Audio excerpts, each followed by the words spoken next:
Hello everyone, welcome to Australia. Welcome to Australian Book Travels. Welcome to our book recommendations and our chat. For today, what's today? Monday is it the 23rd, I think, of March? Oh my gosh, we're nearly to the end of March. That's ridiculous, isn't it? I hope you've all had a wonderful week since we saw you last at last book recommendation. We have had a wonderful week insofar as the weather has started cooling. We're now down to round about 27 degrees today, and it has progressively over the week cooled down to where we are now, which is, as I say, 27 degrees. Last week we had a little bit of rain on the channel. That turned out to be around about 4 mil, and then in the days after that we had 2.5 mil. So all up this week we've had 6.5 mil of rain.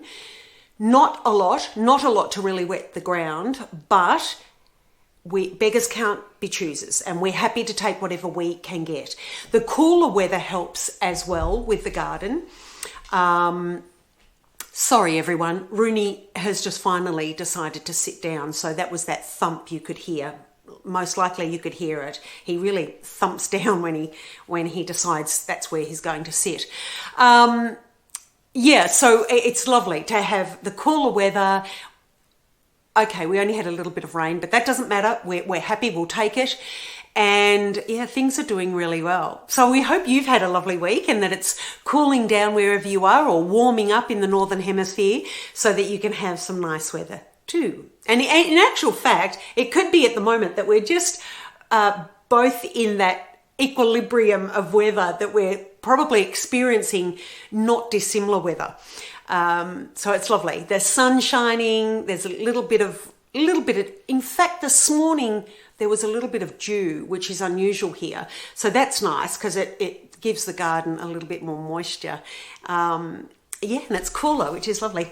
Okay, so this week has been absolutely crazy for us. I'll address the elephant in the room if you haven't noticed already. I do have a bit of a fat lip. I've had for a number of years a cyst on my lip. It has flared up and gone down and over the years, and I really haven't bothered about it too much.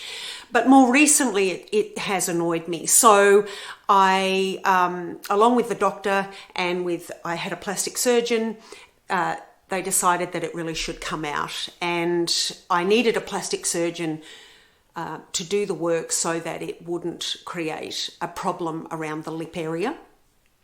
So I had that done this week. I was in hospital for the day and I had a general anaesthetic. So that's now all gone, but I do have a stitch in the lip. Hopefully, I think that gets taken out this Wednesday or Thursday. I think it's Thursday. So it's a little bit bruised, it's a little bit fat, but that's okay. At least I've had that seen to, and we know it has gone off to pathology, and I'm really confident that it's nothing. It's just a little cyst. But it's nice to get those things sorted and for you to be in the peak of health, which I'm definitely feeling to be in the peak of health, and I hope you are too. Okay.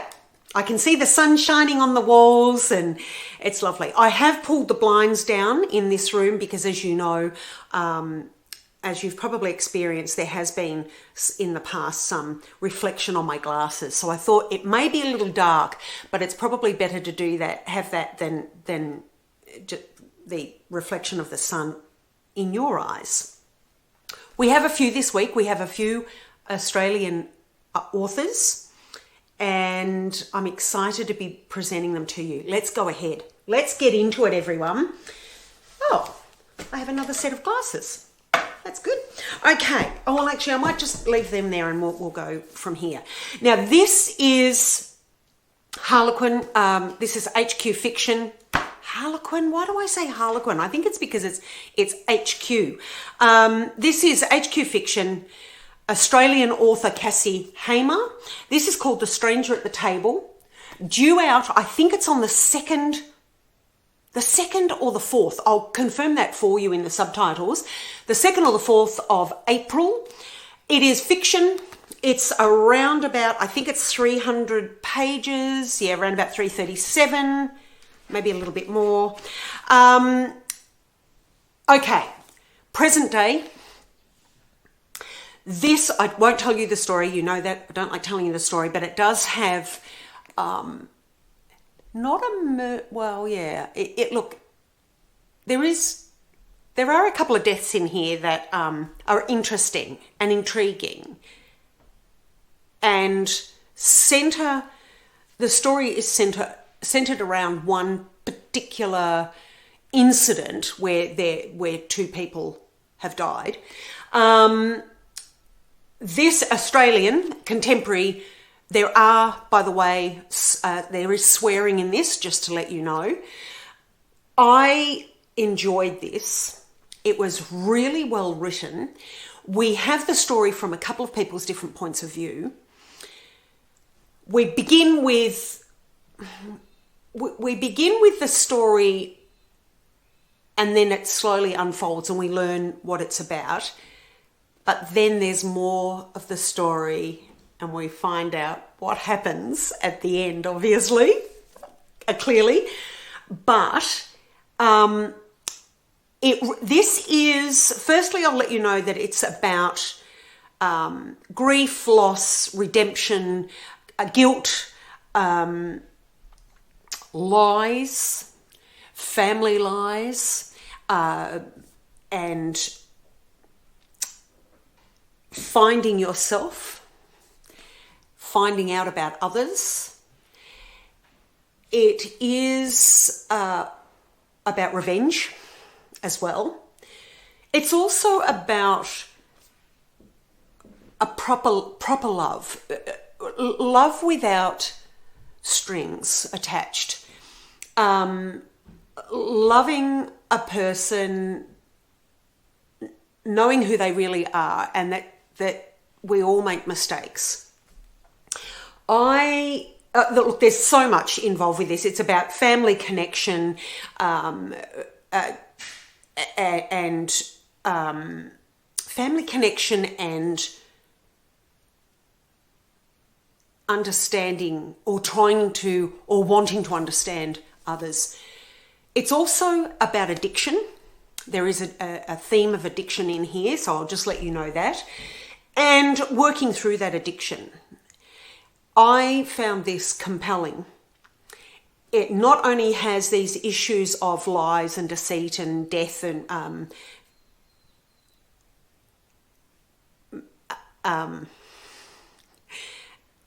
yeah, I don't want to say too much else actually. Look, I enjoyed it. I thought it was fantastic.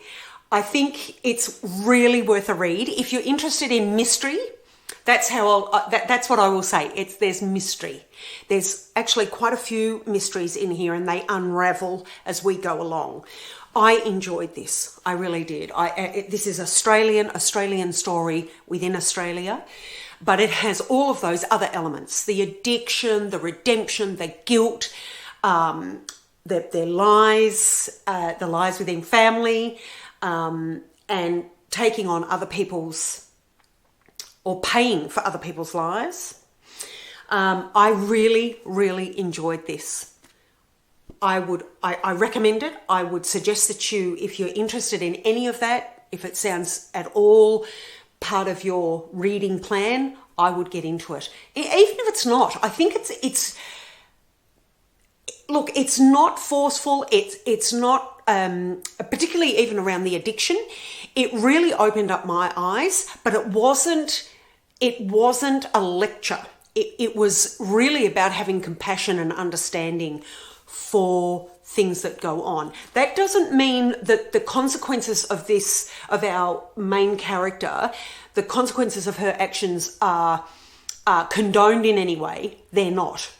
But, and there's more to the story anyway. As it unfolds, we understand what's actually happened. But initially, we are being asked to understand from our main character's point of view, her addiction and the trouble that she's apparently caused. I really enjoyed this. I recommend it. It's due out in April. I think it's either the 2nd or the 4th of April. I recommend it. Do yourself a favour and get yourself a copy. Okay. The next one, English author, English story. This is The Good Liars by Anita Frank. This is by HQ Fiction as well. But it was printed and published in England in 2024. As I said, this is this year, 2025 in April. This one was 2024. This is we begin in, actually in 1920, but it goes back to 1914. This is a bit of it's a murder mystery, but more of a psychological thriller. We start off in a mansion after the First World War in England in 1920, with a family who were once very wealthy, but and in a mansion in the countryside in England, but they are. And they were once an esteemed family in this small community. The men in the family went to war, and they have their own issues that they're dealing with. So we get to find, we get taken into the elements of shell shock and the effects of war, where men have been maimed physically and mentally with shell shock. So we get that, but right at the beginning, we are introduced to our characters we don't know them, we don't know their name, we are just following them into this house. And then again, the story unravels. I found this compelling. It's a comfy read. It's nothing where, again, it's not a lecture on anything. It's a comfy murder mystery psychological thriller. I really enjoyed it. It does have that element of family connection and family and human interaction and human elements, where we are trying to understand personalities and consequences of psychological damage. But it's not really about that. That is just a very fine thread through the stories. This is really a comfy murder mystery / historical murder, but a current psychological thriller. I thoroughly enjoyed this, so much so that I went on to Abbey's bookshop in Sydney. I went onto their website only because I know that even if they don't have the books in stock, they have a fairly eclectic and broad range of books from all over the world. So I looked up Anita Frank, and they do have a couple of her books, including this one. And so I was actually going to order the other two books because I really did enjoy this one and I want to read more of her work. It's well written as well. Simple, it's simply written, but there's a complexity to it. There's a complexity to the story. Something I really needed to tell you about this, Anita Frank does a beautiful job of giving you a sense of atmosphere without over dramatizing or over expressing, or without using too many adjectives in her prose. She gives you just enough to really make you feel that you're there, to the point where there is a thunderstorm in this story. In one part of the story, there's a thunderstorm, and a couple of times I actually jumped when there was a clap of thunder or a flash of lightning. I was so engrossed in it, And Anita Frank made it so realistic. I was there. I thoroughly enjoyed this. I couldn't put it down. I really, not only was I immersed in the story, but in the sense of place. I enjoyed this. It's, like, as I say, it is simply written, but it is well written. I loved it. I recommend this. That's The Good Liars, Anita Frank. She does have a couple of other books. I have put them in the basket online at Abby's Bookshop. I will obviously check them out, and once I have a bit of a pile, I don't want to just buy her other 2 books that are available on Abby's Bookshop. I will buy other books, and then it just makes it worth it when you get a box of books that has been posted from New South Wales to here. So I have popped them in the cart online, and cannot wait to read her other 2 novels. But this was brilliant. And that was 2024. So not that long ago, last year. I recommend it. Okay, this one is The River Has Roots. This was published and released this year. This is by Canadian author Amal El Mohtar. This is a hardcover, and is, let me just get it, everyone. This is, let me just see, the publisher is Arcadia this year, 2025, and the pages that we have here is about 133, I think, with the acknowledgements. So the actual story is 129. It's a fantasy. If I'm going to explain it in any way, it is a fantasy novel, but beautifully written, unusually written. We have 2 sisters who live on the edge of Fairy, which is another world, a world that the people in our town with the 2 sisters don't usually come back from. If once you cross the river into this fairy land, then you don't usually come back. The 2 sisters, or one of the sisters, is being courted by another villager.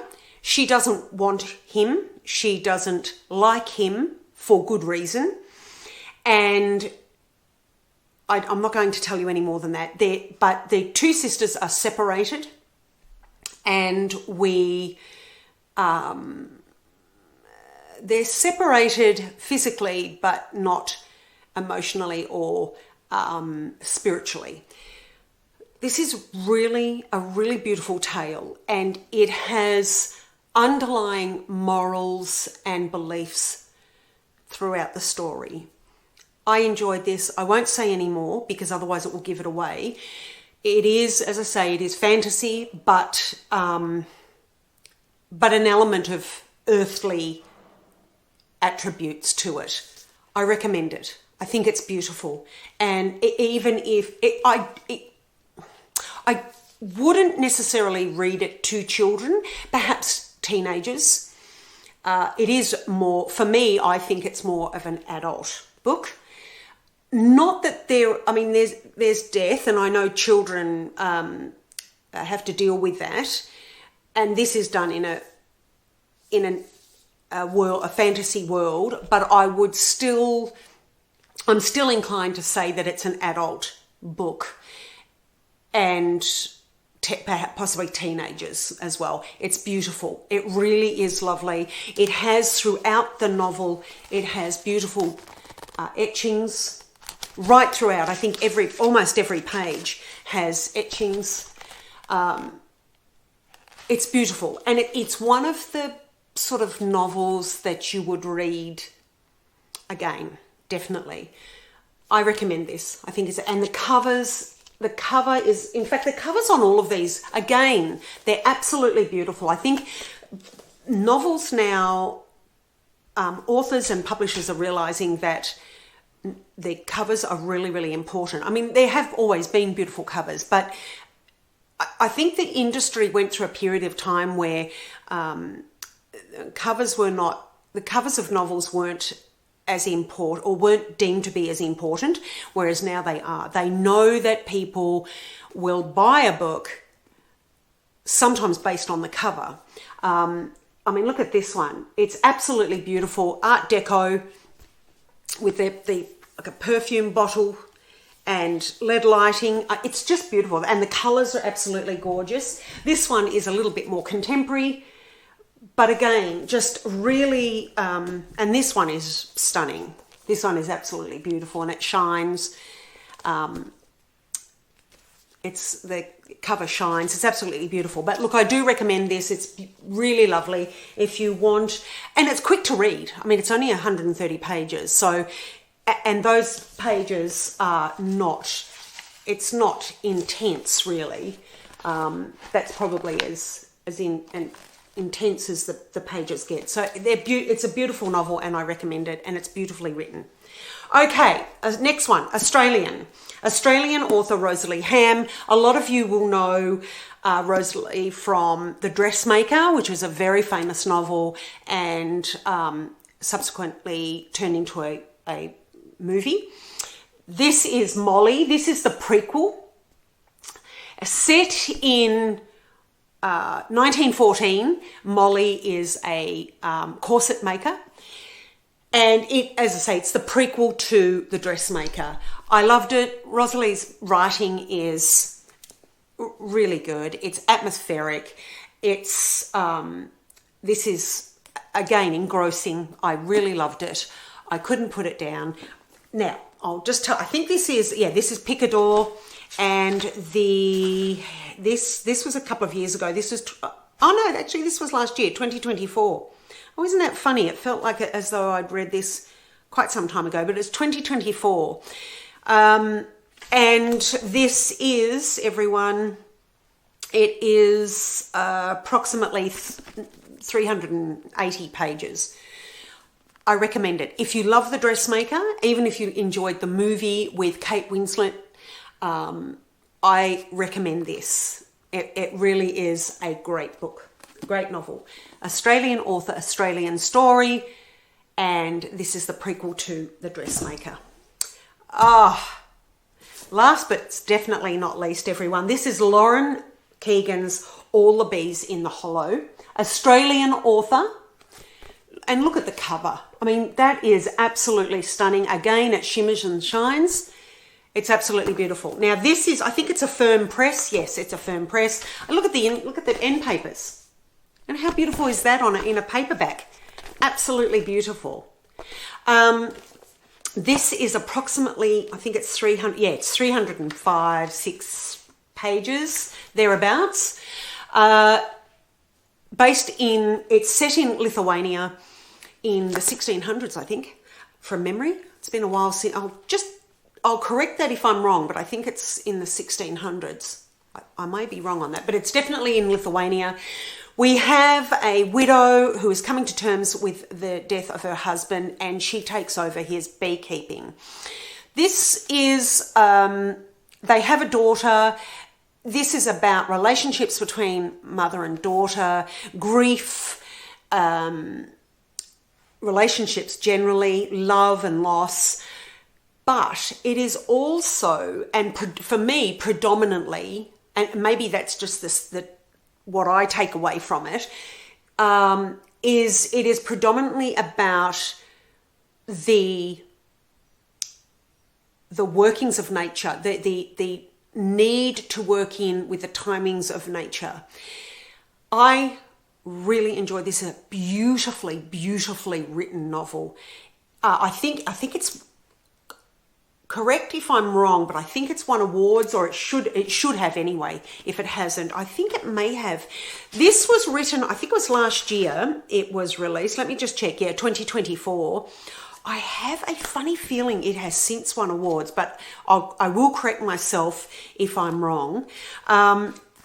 Beautifully written, yes, and mainly about aside from all those other things about relationships and grief and loss, it is about working in with nature. I love it. I absolutely love this. It has been acclaimed around the world. Certainly here in Australia, it is revered. It is a beautiful novel.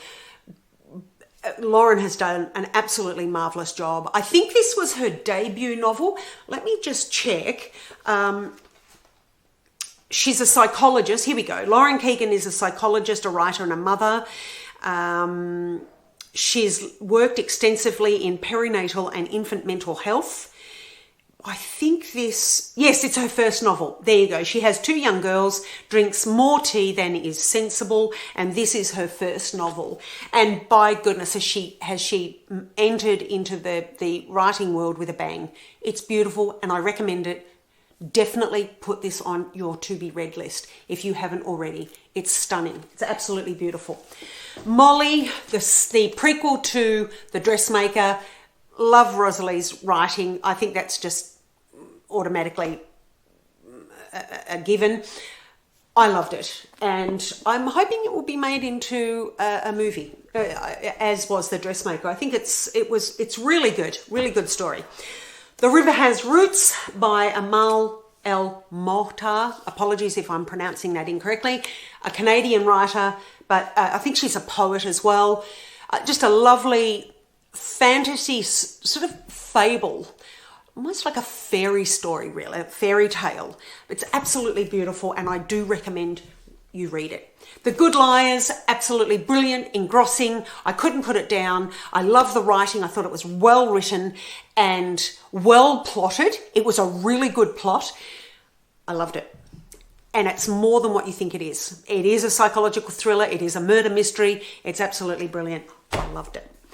The Stranger at the Table, again, we have swearing in this, but I'd just like to warn you about that. And it does have a topic of addiction, but I found that more interesting and informative than distressing. I mean, it is distressing, but I hope you understand what I mean. I thought it was well done.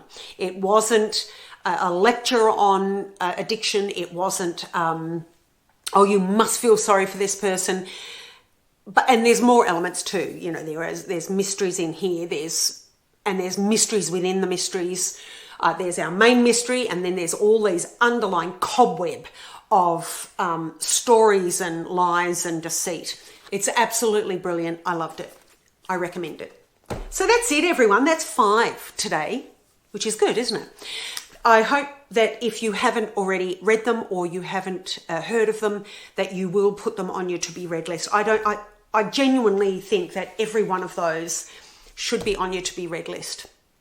And this one, of course, doesn't come out until, I think it's the 2nd or the 4th of April. The others that I gave you a few weeks ago, I can't remember the titles of them now, but I will, those that are due out in April, I will remind you next week of the novels that are due out in April, so that it reminds you to, if you haven't put them on your to-be-read list, that you do, because they're all really, one was from Echo Publishing, and there was another one from Harlequin, HQ Fiction. So I recommend them, and I will remind you next week of those that are being released in April. Okay, everyone, I think that's it. The channel, we are going to have a separate book channel. In the next week or two, I will let you know once we're going to swap over to that. I have to really get myself into gear and make a channel for the book recommendations. We're thinking that we will name it something like the Corner Library. But if you have an idea of what you would like to see the channel being named, it is your channel as well, so ideas are readily accepted. But we think it will be something like that, just to give people the idea that it is about books, wholly and solely. We will keep this channel for travel and relaxation videos, and then there will be another new channel that coming up in the next few months, as you most of you will already know, and that will look at renovation works that we're doing on the cottage that we have here on the property, and other things around the house and around the property, including even landscaping and all of that sort of thing. So overall, I think we're going to land up with 3 channels, but that is purely so that the algorithms know what the channels are about. We do, for those of you who have recently joined the channel, we believe that at the moment, because Australian Book Travels has 2 videos a week, one to deal with book recommendations and one with travel, that it's actually confusing the YouTube algorithms, and we're not getting the views and the subscribers that we believe the channel deserves, insofar as we're wanting to promote all reading, but we're wanting to promote Australian authors and Australian stories and Australian publishing houses predominantly. And also on top of that, then Australian country towns and businesses, and a little bit of our history, both Indigenous and European. And we believe that this channel is confusing the algorithms. So we're trying to separate everything, and then also give you renovation works on the cottage and around the property that will then also help boost these channels. So I hope that makes sense. All the subscriptions are for free. It will just be a matter of you clicking on. I'll give you all the details of the new channels and the names of the new channels in the coming weeks, particularly the book recommendation, because I think I will be getting the new channel for the book recommendations up in the next week or 2. So hopefully by our next book recommendation, I'll be able to give you the name of the new channel, and then you can I'll link it also in the description box when we have our book recommendation next week. So I hope that makes sense, and I hope it all works, everyone. I really want to promote Australian authors and Australia, because we do live in a very unique country. It's more than just what the tourists see or what they think Australia is about. We have unique flora and fauna, a unique history, and it's a beautiful country and beautiful country towns. Okay, until next book recommendation or travel video, I will see you. I will see you then, and I hope that you have a wonderful week. And hopefully by this time next week, this stitch will be out and it won't be such an eyesore. Okay, everyone, have a lovely week. Happy reading, safe travels, good eating. Bye for now.